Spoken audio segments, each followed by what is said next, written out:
he messaged me to be like, yeah, some people think I'm in it. He was like, haha, wanna be in it? And I was like, yeah, bet, okay. Maybe some like fun NPC roles or something. I'll do it. He has a very funny sense of humor, so because you guys thought I was in it, he was like, okay, I'll put you in it. That's his sense of humor. I don't know, I think maybe you. Maybe our voice, or maybe Kirsty Ryder. Whose voice did they think I was? Anyway, it came to recording like the last final bits of the game, and the director cast me as Clair, and I recorded Dev's role for the game, spent the time doing that, did the session, came out of the session, went, guys, I've loved it, it's amazing. I did my other like NPC roles, I did Marie and the Shelter boy, but came out of the session and said, guys, like, this game is fantastic. Clair isn't my casting, and you need to recast it. And they were like, wow, thank you. We were not going to recast you out of like, we don't want to offend you or anything, but thank you so much for saying that. Yes, can we please? I was like, yeah, it's fine. I don't sound older than them, and I'm not as mean sounding. Whereas past where I come in. So then I was working on a different thing. This really is good, I like it. Then I was working on a different thing with the lovely Joe. And Joe was like, have you got an audition to do today? And I was like, yes. It was all very mysterious. And she's like, okay, just make sure you do it. I was like, okay, I am going to do it, don't worry, Joe. And then I went and did it, but I don't think I was the only one that auditioned. We recommended you and Holly Keeley, who is, did you not know this? Yeah. What's the name of the role? Jamie. So I did it, I saw the lines, and I was like, yeah, boss the older sister. Totally me. Didn't know it was Jennifer English that was going to be my sister. And then I get the text about the very exciting thing that I was going to find out the next day, because these two already knew, and then the rest is history. But like, can I just say, hats off to girlfriend here to have the integrity to go, this is an amazing part in an amazing game, but I'm not right for it. I'm not serving this game and this story. So Casting is just so important. It is so important, and I think like I really realised that about this process, just like how traumatised I have been as a human, and like why that was so relevant to Sienna. I was like, oh yeah, casting is everything. It was interesting to say about trauma, because Jennifer, your acceptance speech really was moving, and talking about obviously putting your own personal experiences into it, and that really played into the role. And I wondered if any the rest of you have put sort of personal experiences into the role. Or traumatised. I'm looking for the tea, I'm looking for your spill. I'm not going to cry today. I'm fine. I'm really good. I'm fine. You just do incessantly win all the time. That's it. It's completely normal. Anyway, as long as I win things, I'm fine. No, I personally might be a damaged human being like we all are, but I like to no sympathy. You can touch me. But I like to separate something. No, because Jen talks about how I'm going to go to Broad Escape, but like with Shala and I, it was quite tough for you to do the thing when you go home and you have some tough moments. Sure. And I like to just completely separate the two. I'm like, done, see you later. And it's the beauty of it though, isn't it? When you're like, I talk about that because we don't ever record things, not necessarily consecutive now, but we're recording. And it makes it like, it's so ephemeral. Like the performance is like, yeah, you might be traumatised for a minute, but then you're just taking a piss out of someone the next day. Or like drunk, so it's kind of like momentary. You do live it, and you might have to process it a little bit later, but like you get to move on quite swiftly as well, don't you? Collaboratively, also, you have this wonderful chemistry, and I wondered, was all of your recording done sort of collectively, or did you have to do independent sessions? Because you wouldn't be able to tell if it is done independently. It's very rare with video games that you do get to be in the room with people. And God, I wish we were. How nice would that be, Shala? Amazing. We all love each other, obviously, so it would have been bloody brilliant. Probably way more tears. Yeah, definitely more tears. Am I right in saying that with Baldur's Gate, you guys did motion capture films as well? Because the motion capture was done by the French studio, and you guys were just doing voice. Yeah, so they did the motion capture for the cutscenes that you see, and then all the camp stuff that we did. So all the scenes in camp pretty much are we just did to a script. Like I don't think we did to pre-recorded animations or anything. But like hats off to them and hats off to the animation team as well, because Absolutely. beautiful job of all of that. And it's such a small amount, so of humans, so they did such a proud of them. Right. As we were treated to a lot of the get waving at the beginning, we've seen there was plenty of fantastic cosplays. When I worked at MCM London, it was the first time I personally realised that, this is a very popular game. I'd only experienced it because my partner was playing it, and I'd sort of been taking the story links all throughout. This is huge. What has it been like for you guys when you're a fan experience? Why are you looking at me? I mean, they're picking at you on the end there. I'm a lonely NPC in this game. Why are you looking at me? No? I think, go on, for us in PAX West. PAX West. Yeah, so we did a panel discussion at PAX West in Seattle. I remember we were all in the changing room, and Ben, I think Ben had gone outside, and they were like, "Oh well, you're sold out. The panel's sold out. 2,500 people. Just be ready." And that was kind of one of the first ones we've ever done, wasn't it? And Ben came up and was like, "Oh my God, I just saw 400 baguettes outside." I just like literally ran into like a sea of baguettes, and it was unreal, wasn't it? We went out onto the main stage and it was like just a sea of baguette costumes, and then just like all of you guys, and then like this wonderful little dog as well in a full baguette glasses. It was hard to keep it together. At the front of the stage, it was the response from the fans has been unreal. Like I think, like I used to be like a physiotherapist. I've always been an actress. I was a physiotherapist as well, and like into like somatic healing. And I've been saying to some of the fans this weekend that like it's such a beautiful thing where healing and art. When I know art is kind of therapy anyway, where we get to experience joy and escapism and fantasy, but what I've had is just like, just incredible responses from the fans and the way that this game has just come to them in a time in their life and when they really needed it. And CL's story has been completely transformative for them, just like holding mirrors up to certain fans' lives, and it's been really profound to say the least. Yeah. Well, how does that compare to sort of the response you guys got for Baldur's Gate 3? Is it just same again, more of the same, or is it got its own sort of distinct flavor? Yes and no. I would say, like, I think both games are really beautiful and deal with topics that are just so utterly human, despite the kind of very grand, like, fantastical settings.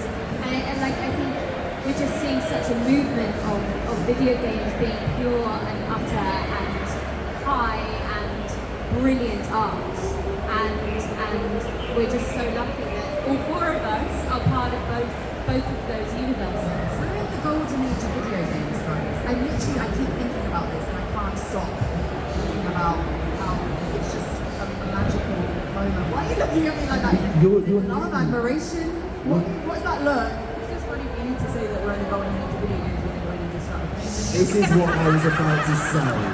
I wasn't going to put it quite so bluntly, but you're new to video games, I've right? been playing a video game for the last 2 years, and 2 years is a long time. So, we do need to get you on an expedition. passion. You'll love it. You'll love it. But Devora, how has that compared to obviously performing in television, film, etc.? What has the process really been dramatically different for you? Or is it? This is how I meant it more in terms of acting and actors being more visible compared to TV, but not necessarily like the games, and the games have been iconic for many decades. But with Baldur's Gate especially, there was a turning point, I think, where the actors became more noticeable, became more key.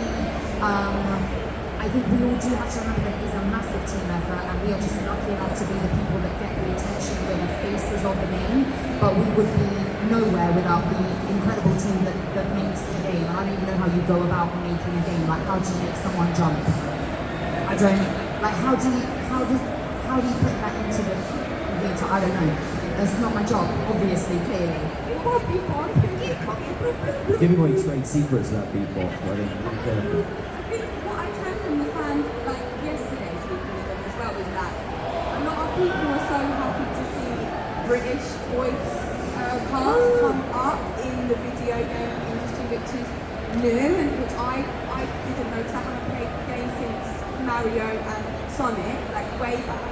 So I was like, oh yeah, I didn't really think about that, and that's just a really beautiful thing to see actually as well. It's the golden age of video games, guys.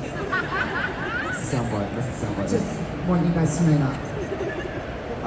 Indulge me, I know he's not here today, but he had such a sort of comic levity to what is a really dark and at times like scary, to be honest, story with emotional themes and deepness to it.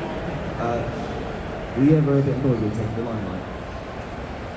No, not at all. We really did. No, we do. We absolutely. And I think and Noka, justice for Noka. And that's the thing. Like, I think what's so beautiful. I think that's the stunning part of this game is that every part is kind of as important as each other. So it's quite a sparing game in a way. Like, we don't have, like, you know, the hundreds of characters you meet in something like Baldur's Gate 3, but you, like, every single part is so necessary, and everything would, it's like baking a cake, like it would fall apart without those elements. So Minoko is just as important, Gustav is just as important, Ciel, and Marie right at the beginning. No, but that sets the tone. It sets the tone and sets the seriousness in the conversation. I think you're right, the dynamics are really important within it, right? Yeah, it's a score. It's you know, it is a work of art, and so no, there's no limelight stealing. There genuinely is none, because every element is just as vital as each other. If we go down the line, I wonder if maybe we could talk about there's a specific moment for each of your characters. And obviously, it's difficult, you've got multiple sort of people you play, but a specific moment that really sort of resonates with you, or something that informed then the rest of your performance. I start mine's pretty short. So I play Marie, who you meet at the very beginning of the game, who's quite mean to Sophie and says that it's quite judgmental why she's not had children. And I thought that was a really beautiful take on how we all deal with grief. Her Gamage is impending too, and in that moment she chooses to be judgy because she's reacting to what's about to happen. Like, some of us would do that. Things will be difficult in your life and you're just going to act out. I'm a dick when I'm hungry, let alone when I'm dying imminently. Exactly. You know what I mean? Then how beautiful is it in the writing when the tables just flip and she's like, oh no, yeah, I'm sorry I said that. See you at the harbour.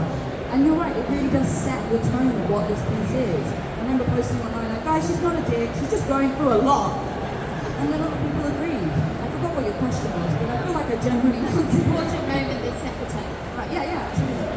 Literally picking back off of that, and I maybe didn't even realise that in the moment, but Claire is another different response to grief. for me, it's very interesting that both Claire and Lae'zel, I draw parallels with them because I think they deal with things in a very similar way. And it's interesting to me the way that people give actually Claire a lot more grace than they do Lae'zel, for whatever reason. But again, a different response to a really horrific situation, and you know, a character study on grief, even though she's in a very small part of the game. You'll need to judge, exactly. Everyone's dealing with things in different ways, and that's her way of sort of trying to hold the family together. And it's amazing. For me, it was incredible how much of that emotion and everything was packed into a very limited amount of screen time, and how you guys have reacted to that, despite the fact that she is in it for a fleeting moment, and that's meant a lot to me. And also, I think it's a testament to the team and what they've created with that character. To be able to create that complex character in such a short space of time, and to have people respond to that, just is a huge testament to this game. Is there anyone here who hasn't finished the game? Okay. Okay. For those, so this will not make. No, I won't spoil it. This won't make sense to you guys yet. But thank you. There's a letter that is read out. Wait, I'm getting notes. At the top of the tower. Yes. So that for me was like such a playing that. There's an element of that game. Right, you're all with me? Yes. That was very difficult and complex as an actor because we're having to deal with layers. I'm trying to be so vague, but also make sure you follow me. And like there are so many layers to it, and trying to get the nuances of that without plonking you over the head with it, but so that you follow the story and you follow those characters and you understand them. So it was like delicately placing, you know, there's like mille-feuille, like that pastry, like the pastry that you that people put in with tweezers, like pastry patisserie chefs. I'm hungry now. I fucked myself. I'm really hungry, but you know, and it's that delicate thing of like placing it on without letting it crumble. So that, thank God we had this amazing team of you know, in the room we had Eon, Jen, and Joe who works aside, all of us, with our tweezers going, let's try that. No, that's too far. But that's the beauty of this game. And also, can I say, we did that quite quickly because we didn't have a lot of time. So we were rushing, putting our pastry layers on. We love you, Jennifer English, but we couldn't hold it together because mille-feuille, beautiful. Image, also just a punch place. Can I just say, either side of me, I've got Shala going, oh yes, the imagery of that, yes, and these two go, what an idiot. Charlotte, is that Jennifer Michelin star English. You to Or something? Of course, and just probably mention a pastry in your answer. I think seconding the mille-feuille really. I think they were all saying it really differently. I know we've got Any real French How do you in say there. it? How do you say I know it? it's mille-feuille. Mille-feuille. I had to say it in an audiobook once, and it came up several times. We've got a lovely French person here, just absolutely dying. No, but I think just to second what everyone said, really, it is such the script and the creative, you know, input demanded so a really dynamic kind of performance. And I talk about, you know, my little piece that I put into CL was definitely like a 5D kind of experience. It was like mind, body, soul, spirit, and all the space where nothing happens. What is happening in that space? So space was prevalent for CL because so much is happening when she doesn't say anything, and that informs what she says next and how she says that. And that's why I love that movie actually, because you're welcome. Because I found CL in the audition process, and it took me a good 8 hours and I auditioned for her. I spent about 3 hours in the booth. Guillaume asked me to re-go again because I didn't have CL's history then. I didn't know how deep her story was. And he was like, we need you to just, can you dig a bit deeper? I was like, how deep are we going here? There's the Lune and CL scene where they're staring at the stars. And all I had about CL was that she was the cheerful and serene warrior. And I was like, but there's so underneath that, which you are. It is like surgery. You're like, well, what tools do I use and what makes this person? And yeah, just thank God Jen and Guillaume were there and Joe, and that we had this incredible Bible. Well, it wouldn't be the game it is without all of this delicate structure and effort that you guys have put into it. Well, I don't know if you know, or very much mentioned to you, but it is actually the golden age of computer games. I'm so glad you said that. Yes. I do believe it is. However, I'd actually just call it video games though. It's not the 80s anymore. Understood. Taking from an aficionado like yourself, I've been schooled. No, exactly. As from a pro gamer such as myself, you really need to get your terminology correct. However, in this golden age, as well as the games themselves, there is a more transmedia approach, and I understand that there is a film coming from Story Picture, and I wondered if that's something that any of you guys would potentially be interested in, or if you see it as an entirely separate entity. Although it looks like maybe there's some shock here, we weren't aware of this. I didn't know this information. What? You didn't know? Oh my god. Expedition! Yeah. And I'd like to announce that I'm in it. No, I'm not. I think I read some articles of like there is a film potentially, but I didn't know it was confirmed. And if it is, well, I'm very interested. The thing is, we all do all kinds of acting. Like it just so happens that we are known for games, and obviously, I mean, I'm speaking for all of us, but like obviously we would love to be in it. I don't think I can get away with a 16-year-old redhead. I'll be honest. Can I get away with playing Claire? Sure. Qualifications include I am actually the oldest sister. Surely it depends if it's animated or live action, you know? I don't know what they're doing, because I think the Sonic the Hedgehog film, which was an element of animation. Very exciting news! I think it's like Live action. Well, I think you're right. You guys do all different kinds of acting, and with this transmedia approach, moving between, like you guys did Bond State live action, doing, mocap performance, is a short jump to live action. There's no reason why people can't. Absolutely. I want to make something very clear, and I'm very clear. don't laugh at that. It was a joint effort on this side of the room. And I'm going to speak for, because I've only just met Shala actually yesterday, so I'm going to speak for Shala, but I'm going to speak for myself and the couple. We've been very lucky to be in these amazing video games, but we all started out in the theatre and TV industry, like Jen said, and we would love to do more of that. And if it can marry the two worlds of video and screen, we're there. So guys, use us. Cast us in these projects. Someone record her saying that, and we can get that online somewhere. I say it all the time because also I think there's this assumption now that they're in these games, they're so busy, and yes, we are busy, we're so lucky to be busy, but we want to do more, we want to try different transmedia, love that. A transmedia approach, that sounds too corporate, but you know what I mean, we would love to do, I'm like frothing at the mouth because I'm so passionate about it, and I know how much we would love to do that. So make it happen. And please.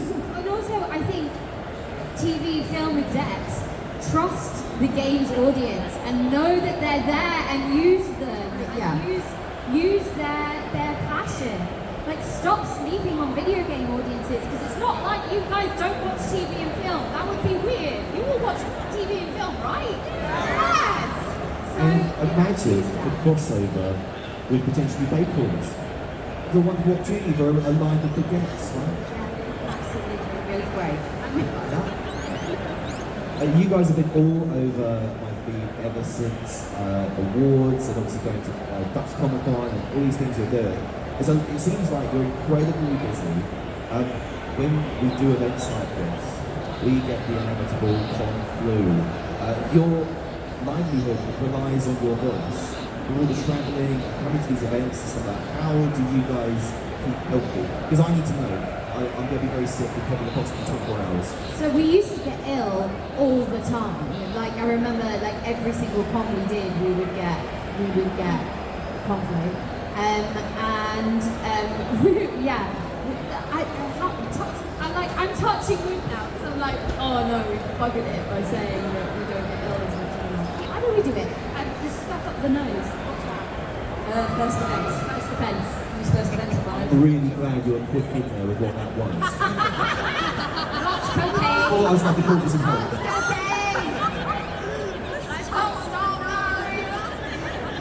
These lot took piss out of me this morning, so I went for a swim. Very CL, to try and get back in the body after the con, because it is very much, you know, mind and fit. Just get back in my routine, back in my body. But I did do a vocal warm up yesterday. Actually, I did. I got a little straw and I did a little vocal warm because I was losing my voice. Because I had DutchCon on the weekend, I was losing my voice. And then I locked myself in a room and just stare at the wall after and try and not see humans. Also, we wash our hands, right, Jen? Trying to sanitize as much as possible. And like Jen, when was the last time you washed your hands? Jen, sanitize. yeah, that is 90% of the con is you going hand sanitizer. I'm a bit worried about this one. You so delicately tiptoed across not one but experience. I wanted to ask which end you were.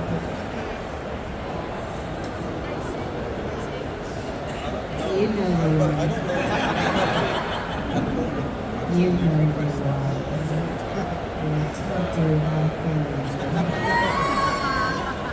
Look, can I just say, there's a lot of conversation about the end. Both are valid, but both are wrong. just be kind to each other. Just because people do a different thing, it doesn't make them a bad person when it comes to this kind of thing. It's all good. Yep. What about the rest of you? Do you have a specific ending that we're going to pick? I'm contractually obliged to agree with anything Jen says. It may well cause problems if not. I saw something online the other day that was like, if those two ever break up, what did they say? Like, it's dark. They wouldn't survive it if we broke up. I just want to mention before we round up and wrap up that the Exploration Effect for Cosplay Meet is actually taking place now at 4 o'clock, by the way. I think it was published at a different time, but 4 o'clock by the way. I just want to make sure everyone knew. Guys, thank you so much for coming along. You've got signings for the rest of the day. Yeah. Leave those baggers. That's the one. It's been a joy, obviously, talking to you, but it's been a joy seeing all of this stuff from awards onwards, just constantly across the feed, the things that we're saying about the game, the values that we're imparting, the clear love that you have for it. It's clear that you're not just excellent actors, but excellent people. We love when excellent things happen to excellent people. Ladies and gentlemen, we have one last round of applause, please, for our fabulous guys.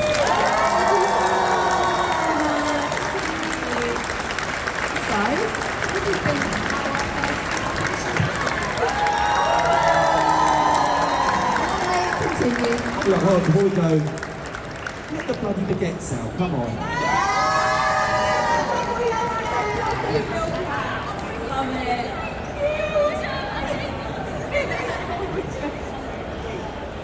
Thank you so much.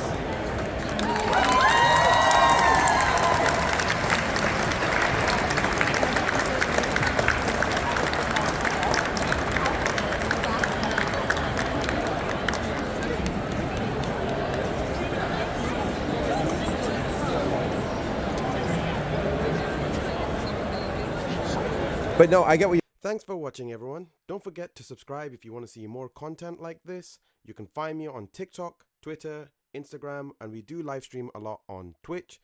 It would be super helpful if you do share the video. And as always, and remember, I hope you guys have a very wonderful and happy fast day. See you next video, everyone.